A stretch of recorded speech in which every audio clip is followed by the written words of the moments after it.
of the olive oil. So, how many minutes do we have? Since started for 6 or 7 minutes. So, I took the history part, and we will talk about molecular composition and health benefits. So, my part, I normally have 3 stories to tell about the olive and olive oil, but with time, may skip them. So, turns out the olive is really, really important and very, very old. And there are many stories associated with it.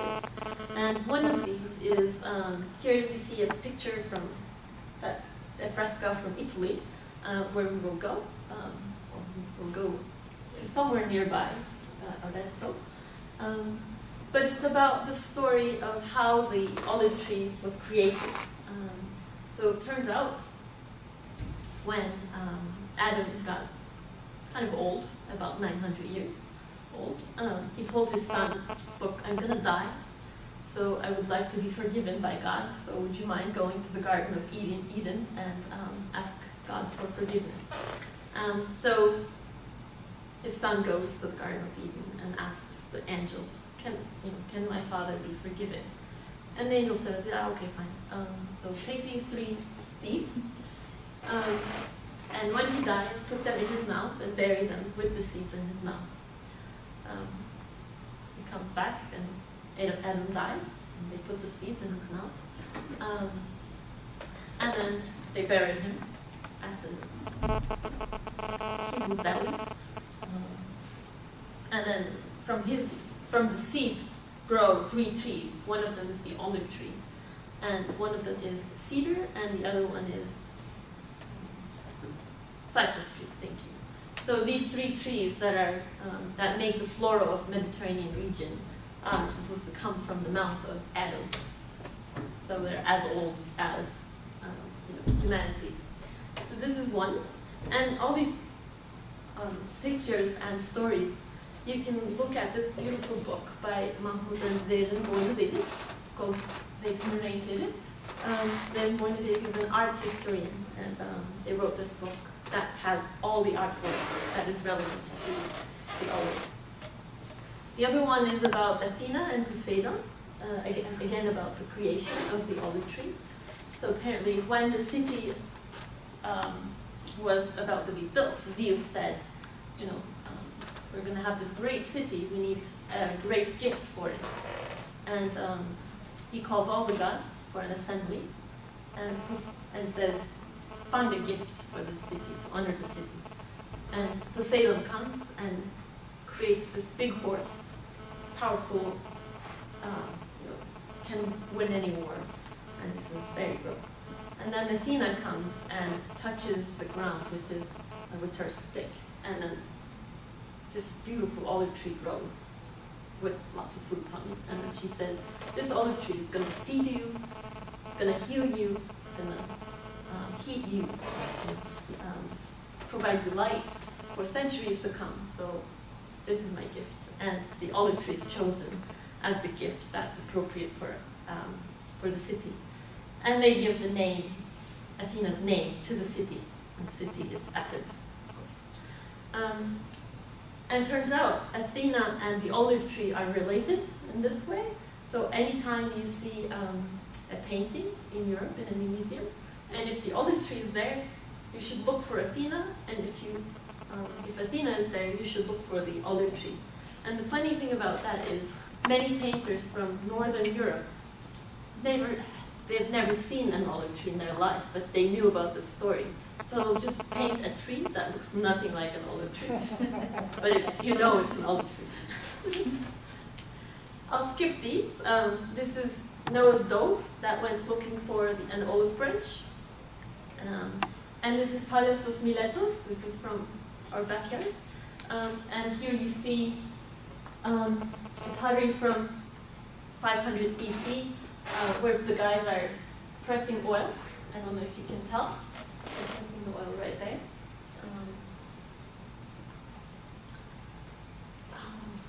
If you don't know about it or haven't visited it, I suggest you go to Urla Iskele and visit Plaza Menai. There's a replica of an olive oil plant from 6th century BC. It's really amazing. We were lucky enough to press some oil there with special permission. That's the oil mixed with water and trying to take it from the top with a pitcher. So all the stories I told you, they are, the stars indicate the stories that I told you. And you can tell that they're all from the Mediterranean region. So the olive and olive oil was associated with just the Mediterranean basin for thousands of years. And then recently what happened was the olive oil became a luxury product to consume, like chocolate or coffee. So consumers around the world are seeking for olive oil now. And if you look at this graph, you'll see, in the United States or in China, the consumption has gone up, like, incredibly. So,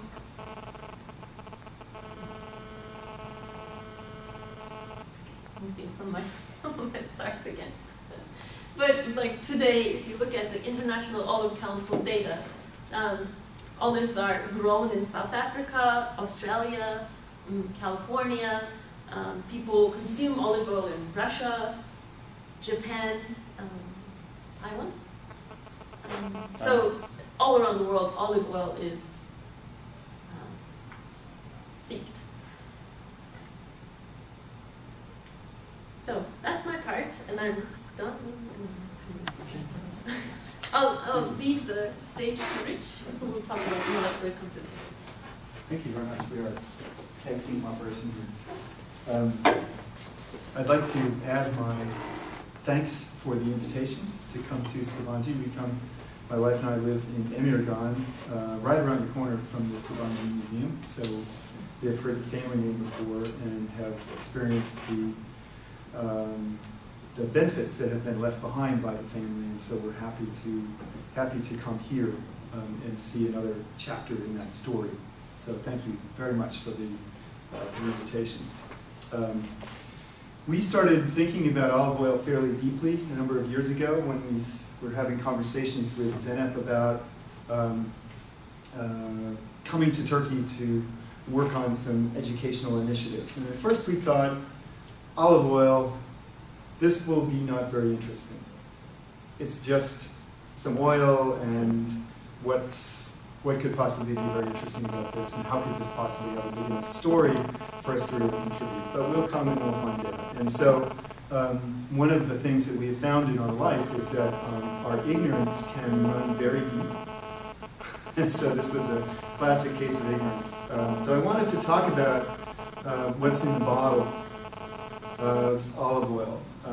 And give you a chemist's explanation, but I'm trying to make this an explanation which is useful for someone who has not had chemistry, or not had chemistry for a long time. So I'm going to try to explain the chemical concepts using some technology here.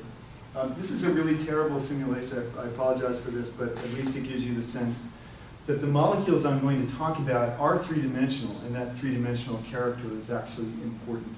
A lot of times we make the mistake of drawing two-dimensional structures and assuming that people understand what we're talking about, but they're really three-dimensional structures. So I wanted to start with the bulk of what's in the oil and talk about a few of the features that are present there.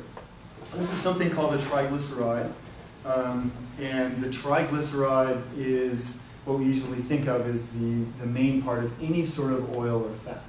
And I'll explain why it's called tri and what the glycer part is, and the "ide" part just means we needed another syllable to make it a big word. So this is the triglyceride, and what I wanted to talk about with this structure is that if you have seen some chemistry on television or seen it in high school, you very often associate these little ball and stick things with a molecule.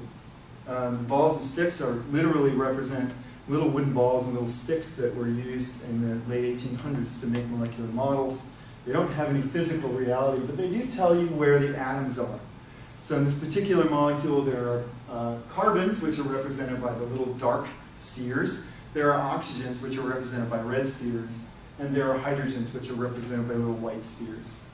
those come together to make a molecule, but the important part that often gets left off these is the flesh. So they're like the skeleton, but the flesh of the molecule is made of electrons.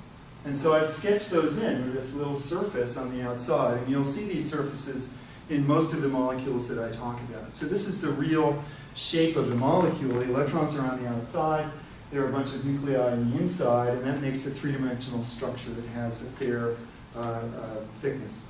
The last piece I wanted to talk about, there's a little color code note down in the bottom, and you'll see that repeated later in the slides there. There's something about the distribution of these electrons that's really important for the properties.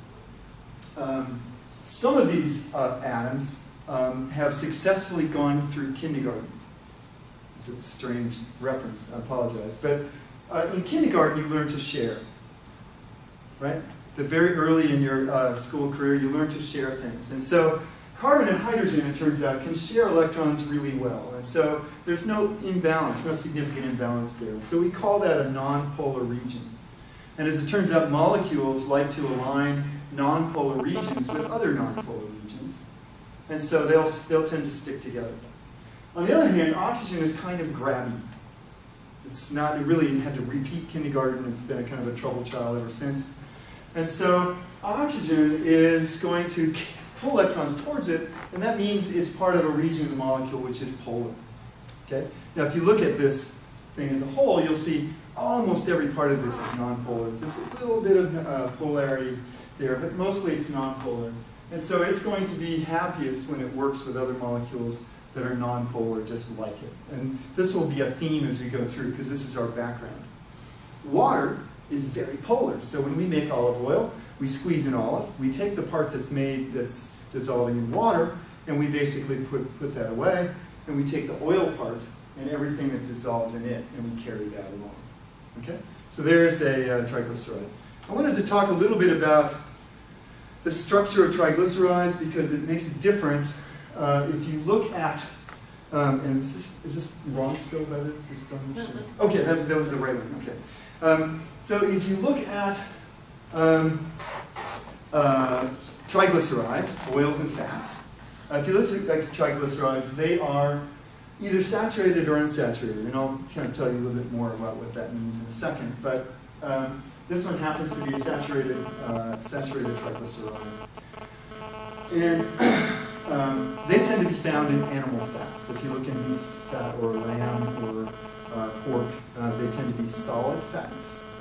And the fats which are unsaturated tend to be liquids. And I wanted to kind of explain that difference, the difference between liquids and solids. Solid materials are materials which tend to pack very nicely. So the molecules inside, these are little tiny molecules, you couldn't see with even with a microscope. They pack really nicely together, and so they make a really regular pattern. Okay? Now if we look at the structure, it's sort of spinning with me for a while. There's a kind of an arm like this, it makes a little ridge. There's an arm over here, makes a little ridge. There's an arm over here, makes a little ridge. It looks for all the world like something that reminds you of its function. Looks like a Toblerone bar, right? Okay, so if you have a saturated fat, it's got pretty much the same shape as a Toblerone bar. Actually, I have a big one I was going to bring today. Okay, so the deal with the Toblerone bar, as you know, if you pack these together, they get very heavy. And so you make this very lovely packing. It's very regular. It's very easy for the surfaces to stick together. And so if you imagine these boxes as being a little bit sticky towards each other, if you stuck those together, it would make a really solid array. And so you couldn't really push that over. So the molecules of a saturated triglyceride are going to make a nice solid. Okay? So in contrast, let's take our Toblerone as the model. If we look at an unsaturated fatty acid, you notice there's a little kink right in here. Okay? That little kink makes this molecule not actually stick together with the other ones very well. They don't fit nicely together. Okay? It's not like the Toblerone box that I've overlaid here. It's more like one that's broken a bit. So if you break that Toblerone box and try to stack them together, they're not going to stack very well. And so the pile will tend to kind of tumble around. If you put pressure on it, it will fall over. And that's the characteristic of a liquid. Liquids are things in which the molecules tumble over each other. They touch each other, but they just tumble around all the time. So That's the way the molecules are in a liquid, as opposed to a solid, where they really stick together and they don't move relative to each other. So the triglycerides here, the teklidomamouche, the one unsaturation. Is that close? That's close. Close. We are still learning Turkish, and not always very successful. Okay. So these tend to be liquid. The other part that I wanted to mention is that the molecules are quite flexible. Here what I've done is I've asked this molecule to give me a kind of a free-form dance. And so these are all structures which are possible from this molecule. They're not necessarily structures which follow one after another. It's as though you ask someone to dance in a room and you kind of turn on the light every once in a while. But the molecule can flow around a lot, and so within this liquid, the arms are sort of gyrating all over the place. So that's a really pretty interesting place to be. Very flexible. What we tend to see, of course, is something kind of like this, where you see just a snapshot, right? This is what we show. We show the molecule posing, just like this. This was, I think you saw a similar photo from Zeynep's presentation. This was in the coffee house in Foça. This wonderful traditional dance. So this is the pose you see, but remember that the dance is something in which the molecule has many other postures. Okay?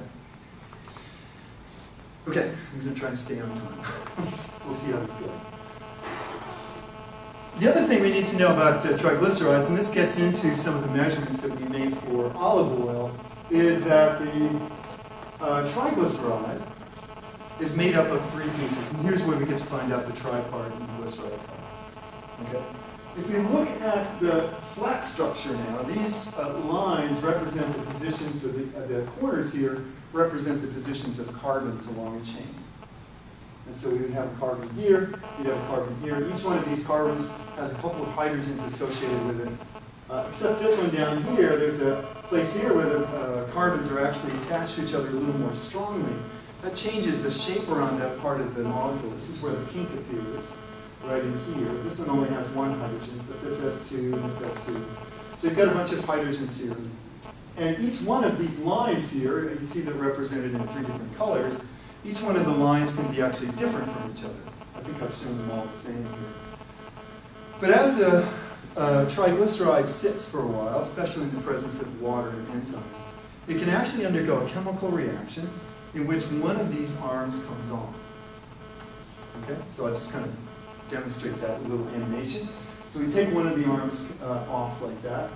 And this molecule here is what we call a free fatty acid. Okay? Free fatty acid. It's been freed from the triglyceride.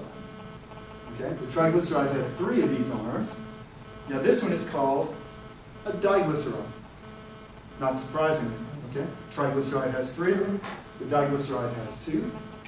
This is a sort of process that occurs in your stomach and intestines. As you digest a meal, it has some sort of fat in it as well, because the triglyceride can't be taken into your body. So you make the free fatty acid, you've got a diglyceride. Of course, this can happen again.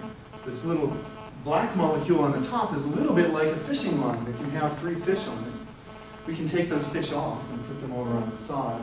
So this is now a monoglyceride. Here are 2 free fatty acids.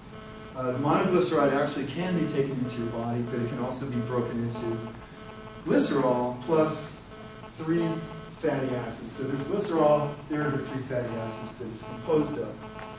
Also in your body, you can turn that reaction around, and also in the oil. You can take glycerol, 3 fatty acids, put them together to make the triglyceride in the first place. Okay, so that's what the olive does. And in fact, we do that in our own bodies with dietary fats. We want to store it. Reaction goes both ways. Okay. Now the problem, of course, is that if you have olive oil, it should be all in the triglyceride part. If you treat it poorly, 1 or 2 of those 3 fatty acids can come off. And so that's typically a symbol of poor treatment. Okay? So if you have really good treatment, if you process it very quickly, you saw the animation there, it's zipped in. Okay? Treat it really quickly, what you're going to have is olive oil, which is almost exclusively the triglyceride. No free fatty acid at all. Okay, that's really good. We call this extra virgin olive oil, or natural sisma. It's less than 0.8% free fatty acids. People who in the trade like to see that better. They like to see less than 0.6, 0.5. So that would be the extra virgin olive oil, and that's typically a sign that you have treated the olives and the oil well.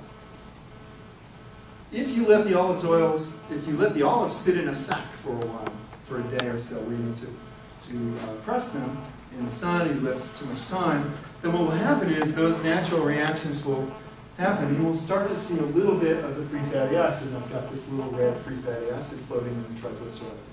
It's still not very much. It's still less than 2% free fatty acid, but it's starting to trouble people just a little bit. This would be called virgin olive oil in English, or sisma in Turkish, or in Turkey. And if you let it last even longer, so you'll notice I have 2 suns and 2 clocks, then what you have is something which is actually often referred to as lampante oil, and that's an Italian word meaning lamp.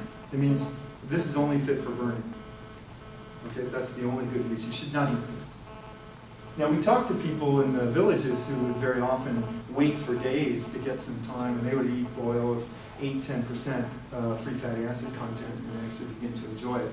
But nowadays, with better techniques, people are tending to focus on oils which have much, much lower free fatty acid content.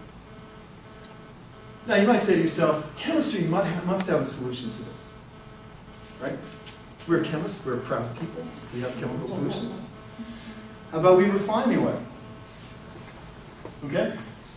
You can take the lampante oil, you can put it through a little cartoon factory like this, with little puffs of smoke coming out of it. Take the free fatty acids out, and you get a refined olive oil. It's also called Riviera in Turkey. You get very low free fatty acid content. The problem is, if we do that, then the entire rest of our talk goes away. Right?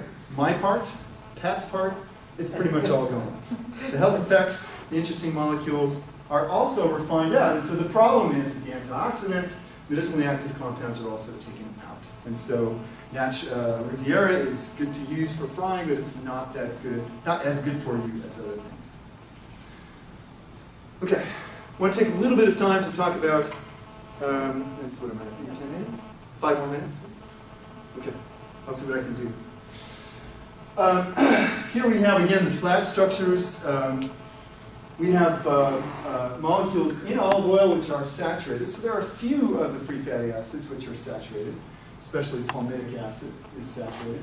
Oleic acid, though, is the majority of the compounds. And Pat will talk to you a little bit about the health benefits of oleic acid itself. Oleic acid is actually helpful. It's good for you, so it's worth noting. That's typically about 70% of the fatty acids in the system. We also have a little bit of the polyunsaturated fatty acids, but they're a bit problematic. If you have too many of those, you're actually going to have trouble with fatty acid breakdown. There are also no trans fats present. Okay, so when you look for unsaturated fatty acids, we're looking specifically for places where carbon shares 4 electrons, 2 pairs of electrons instead of 1. So we're looking for what we call double bonds. That's the unsaturated. The polyunsaturated, there are 2 of them or maybe 3 of them. And of course the trans has got a different shape, which if you have questions I can answer later. So the triglycerides kind of look like this, where the green guys here are oleic acid. So most of the triglycerides have oleic acid as maybe 2 of the arms. Some of them have all 3, but some of them are mixed in with the, let's say, the palmitic acid, the blue one, or the linoleic acid, which is red. Okay, so they're all mixed in the triglycerides. Okay, hopefully that was clear. I want to go quickly through. Now the thing is that you can't actually taste triglycerides. You can feel them on your tongue, you can't taste them. You can't taste free fatty acids. It's a strange thing. But what you can taste is you can taste some things which are the result of the bad treatment that generates free fatty acids. So I'll tell you about some off tastes in a bit. But I wanted to talk about the things that you can experience. The first, of course, is the color. Okay, you look at an olive oil and you say, I'm interested in looking at the color. It's either green, or it's golden, or it's yellow, or it's pale. The color comes from 3 compounds, mostly. This is a shorthand of this. The green, of course, comes from chlorophyll. A couple of different kinds of chlorophyll. And that chlorophyll is actually kind of an interesting molecule. It's good for color. It may have a little bit of antioxidant capacity when it's in the dark, but if it's in the light, it's actually quite dangerous. If you have light and chlorophyll and oxygen, you can actually cause very rapid degradation of the oil. So one of the reasons you need to store the oil out of the light is because of the chlorophyll that is present. The carotenes are also mild antioxidants. They are molecules that are just carbon and hydrogen, but they have the ability to act as antioxidants. That's not their primary role, but they're present there as light gathering instruments as well. Okay, and I've got a bunch of spectra here, but I'll skip over that. I want to spend a little bit of time with chlorophylls just because we had mentioned that before, and also because this is I think that's kind of cute. It's sort of a strange little cyclops kind of thing, I guess. But so this is a actual sort of embodied picture, something with the electron flesh on it of chlorophyll itself. And chlorophyll has in it something that is like an antenna for light. So it's a very strong absorber of light. That antenna brings energy into that molecule, and actually that's what starts the problem with oxygen and chlorophyll, is it takes that energy and activates oxygen. This also gives me an opportunity to promote the current exhibit at the Sabancı Museum, the Juan Miro exhibit. Here's a Miro, which is a woman in front of the sun, interestingly enough, which matches really well to the picture of chlorophyll I just put up. You should go see it. As it turns out, there's a quick test for, I don't think I brought it out. There's a quick test for chlorophyll that we've discovered, and that is that chlorophyll absorbs green light, but unlike a lot of molecules which take that energy and just put it out to heat, it's actually capable of re-radiating light of a different frequency. So if you turn off the lights and you shine a green laser pointer into a bottle of olive oil, if it has chlorophyll in it, that chlorophyll will actually glow red. It's a very surprising result, and it's really interesting. If there's no chlorophyll present, then it will tend to just scatter the green light of the laser. You see that picture on the left. And again, I have some spectra here to explain it, but I want to go skipping on there. I do want to mention that chlorophyll does have a breakdown pathway, and this again happens with oxygen and some other enzymes if they're present. And so you can see chlorophyll change in color from a sort of a regular green, first to a bright green sometimes, but then it goes into some kind of brown and colorless compounds as it goes along. So you might see an oil as it degrades going from green to a brown color. Okay. Do I have 3 more minutes? I'll talk about that. We have to be finished by 3, right? Okay. So you get half an hour. Okay. So that's visual. How about smell? As people do tastings, the next thing that you typically do is you smell an olive oil. And the way you smell an olive oil is to take in molecules from the olive oil. We have some flowers up on the top. You take in some molecules, and those molecules go into your nose where they're recognized by a set of sensors. These sensors are proteins which recognize molecules based on their shape and their polarity. We talked about size and polarity before. So with that recognition, you can actually detect some molecules which are quite specific to olive oil, which are formed by the olive during a couple of different processes, during ripening and also during the stirring of the paste process. The molecules look kind of like this. So I'll kind of bring these guys up. They look a little similar. So you notice how similar these guys look. These guys all have different smells. It's pretty interesting. So the nose is sensitive enough to recognize molecules that have very similar shapes. But notice how this one has a little bit more extended little blue patch up here. This little blue patch is a little shorter, and this blue patch is almost really focused right in here. So they have different patterns of polarity, and your nose is sensitive enough to actually detect those. It's really quite an extraordinary organ. and is capable of distinguishing, people say, up to about 15 million different smells.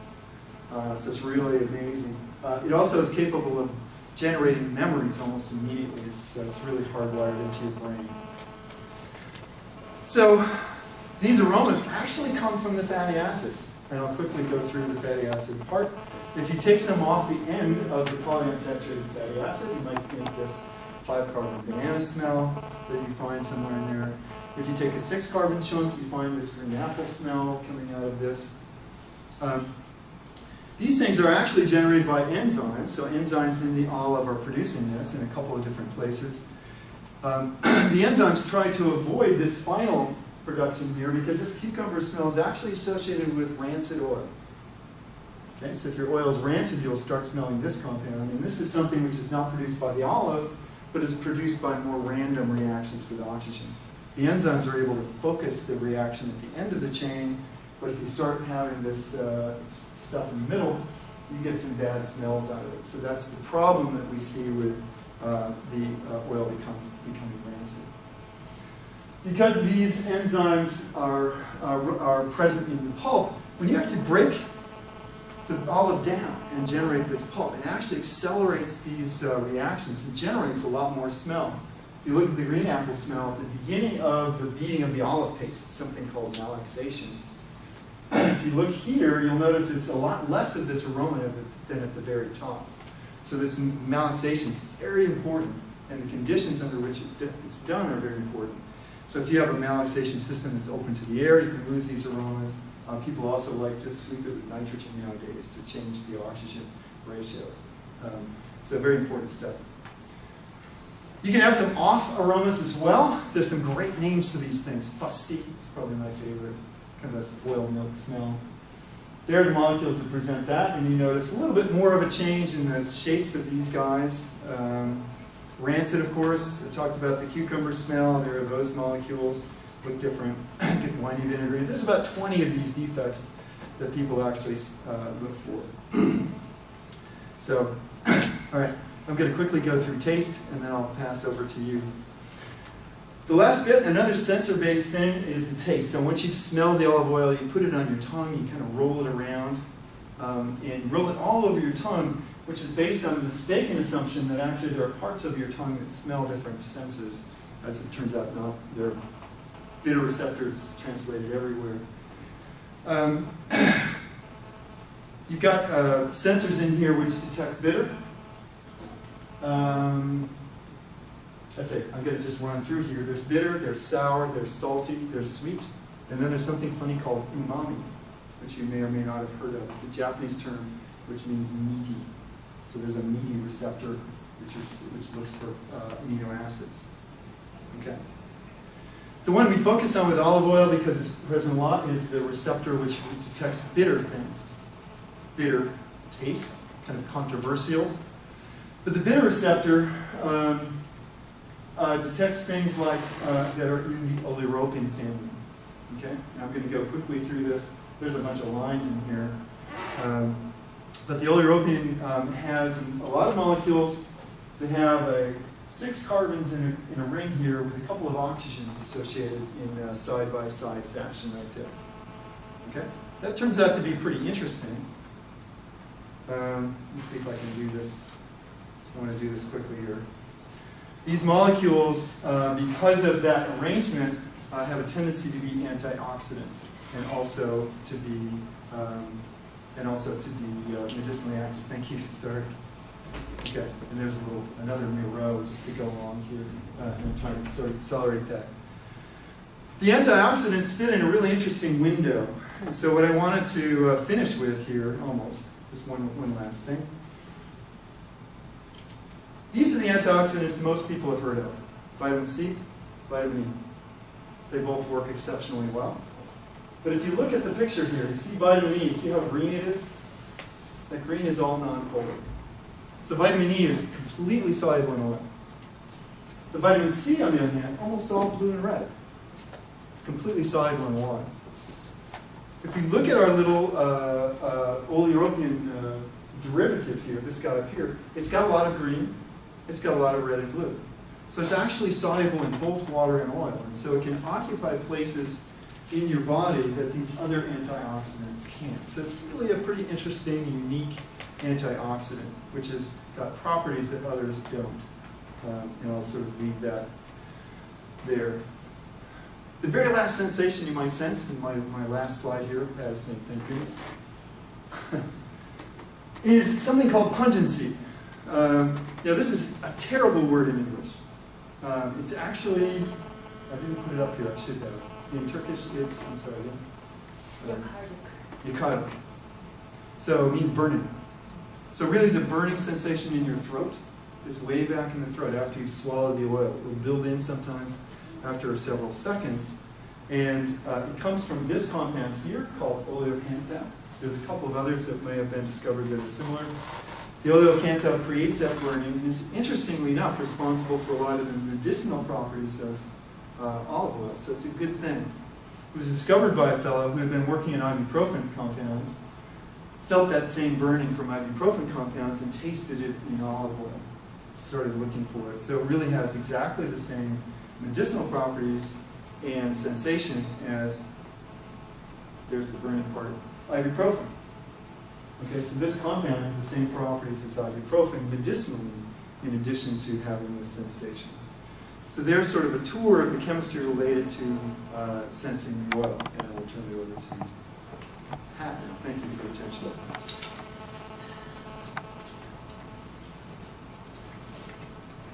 So add my thanks to the invitation. I really appreciate the opportunity to come to talk with you today and to be here. This is such a beautiful campus. And we look forward to maybe some more interactions with the students and faculty at Sabancı. Also apologize for not having the Turkish fonts on when I made these slides. I'll go back and fix it. And I'll talk about the health benefits of the olive oil. And I wanted to start out with, for me, with just an acknowledgement that there almost is not a type of disease which these days you don't hear about an olive oil benefit for. Whether you're talking about heart disease, or stroke, or cancer, or diabetes, depression, dementia, arthritis, other types of disease of bones, it's becoming an almost everyday occurrence to find out that there's something in this olive oil, this gift from Athena, or this gift from the angel who gave it to Adam, or from Noah, there's to take care of some of these problems. So I want to run through for you just a little bit of how the disease states kind of connect to the olive oil molecules that Rich talked about just a few moments ago. So we start out with heart disease. It certainly is the place where the olive oil has gotten the most publicity. So what is it in the olive oil that makes for a lowering in heart attacks or a better recovery from heart attacks? And certainly, in order to understand this, I think I needed to first talk a little bit about what it is that causes people's hearts to, in a modern world, to really have a lot of heart disease. And the story about heart disease goes back to an understanding of how our body metabolizes fat and how much fat is expected to be in the body. And typically, the modern diet has way more fat than is evolutionarily expected. And so in the body, there are these systems that are there to deal with the fats that come in. Now, don't mishear me when I say that we eat too much fat. Don't mishear me and misunderstand me to say that fat is bad. Fat is actually really good. Fat is a very, very dense and rich energy source. And it's also a place where you can get raw materials to build up some really important hormones and other sorts of materials that your body needs.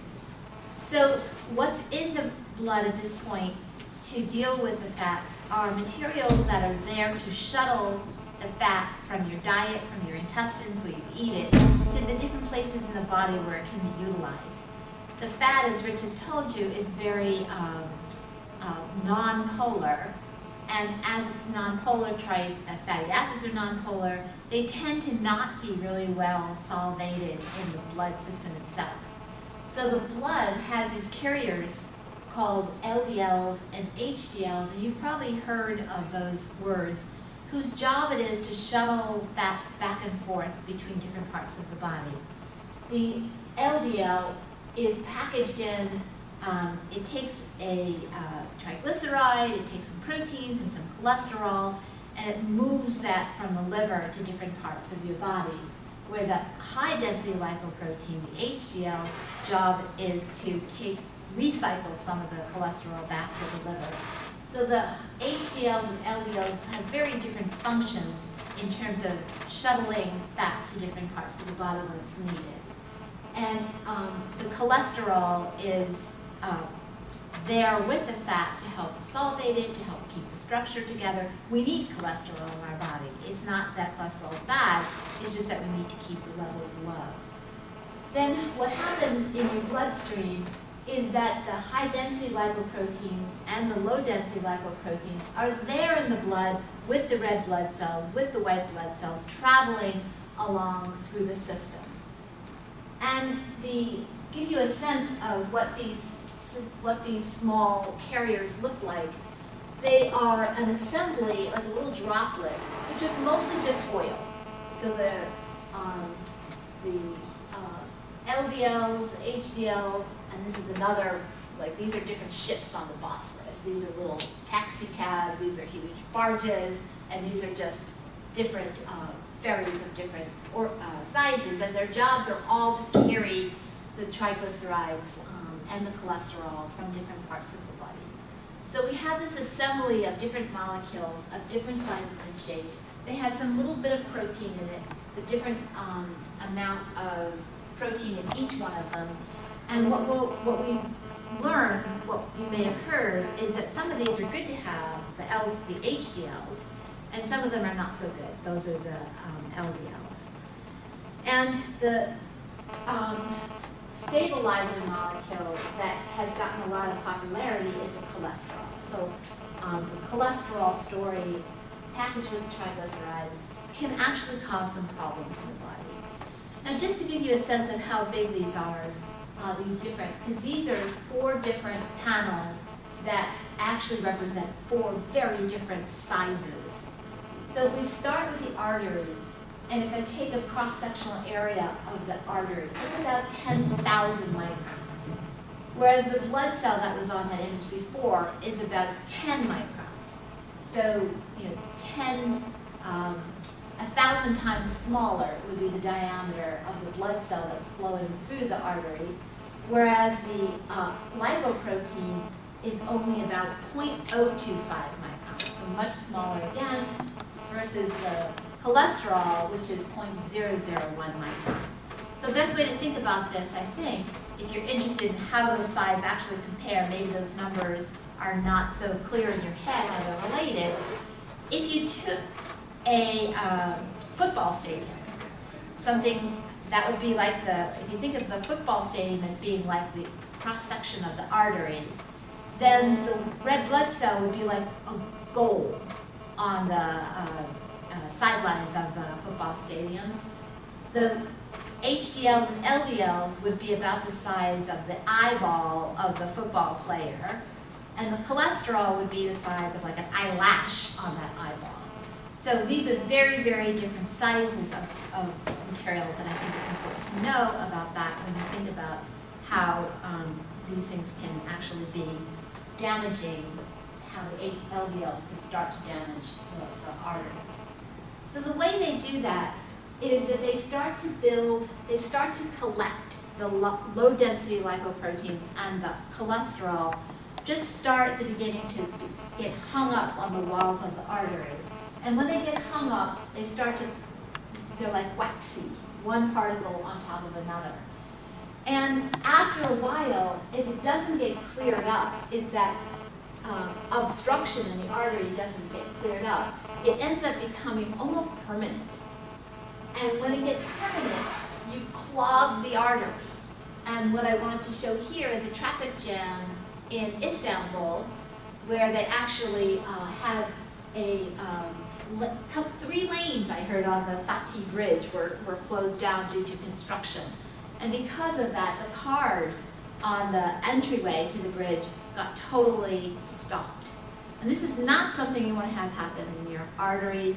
If the passageways are blocked, then the red blood cells can't get through, your blood can't get the oxygen to the heart, the oxygen can't combine with triglycerides in the heart, and all of that leads to a heart attack or other damage to the heart vessels. So the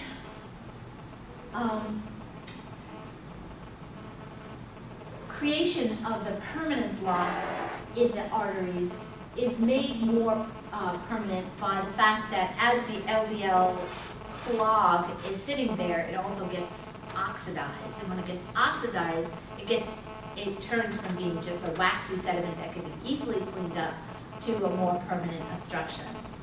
I think if you have heard about operations where people get a bypass surgery, if their arteries are so clogged up, they get a shunt around the clogged section or even a excision of the clogged section. And that would be like if you had to have such a detour around an area of traffic that was obstructed. So how does virgin olive oil help you?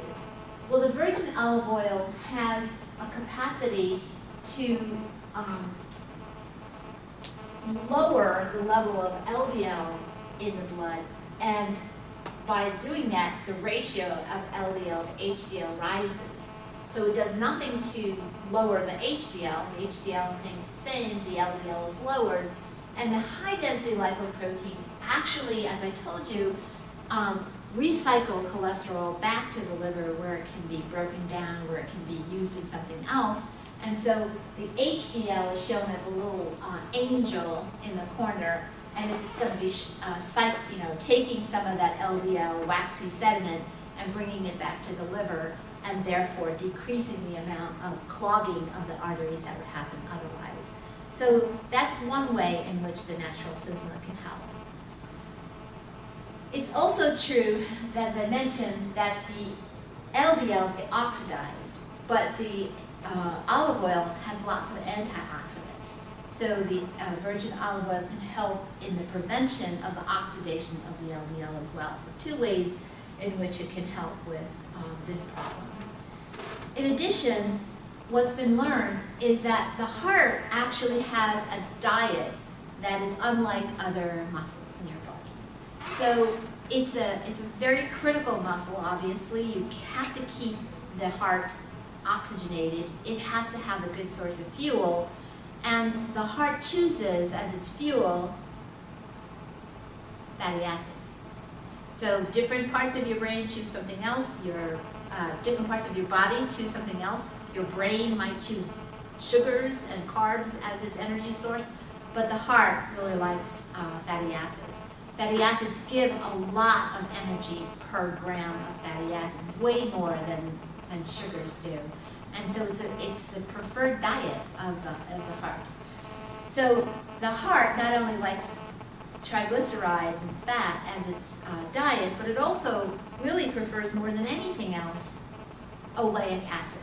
So that triglyceride that Rich showed you with a double bond in the middle and the 18 carbons long is perfect. It's the perfect kind of diet for the heart. So, and when I say perfect, what I mean is how do I know that? You should ask, how does she know that? Well, if you feed animals that have biochemistry like ours, like mice or other types of animals, different diets, what you find is their heart health is best when they're fed a diet of the oleic acids.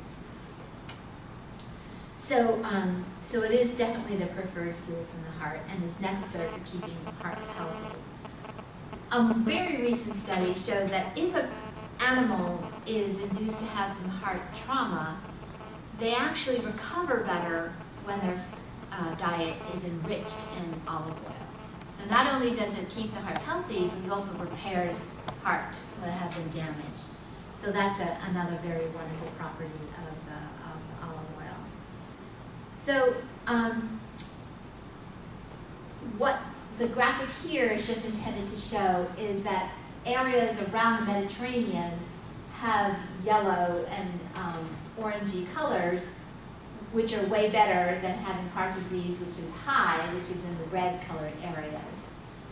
So we have a global observation, which is coincident with what we observe, that if you're eating fats from animals and animal fats and butter, then you'll tend to have lots of heart disease. But if you're eating good, healthy olive oil, then the heart disease will tend to be minimized.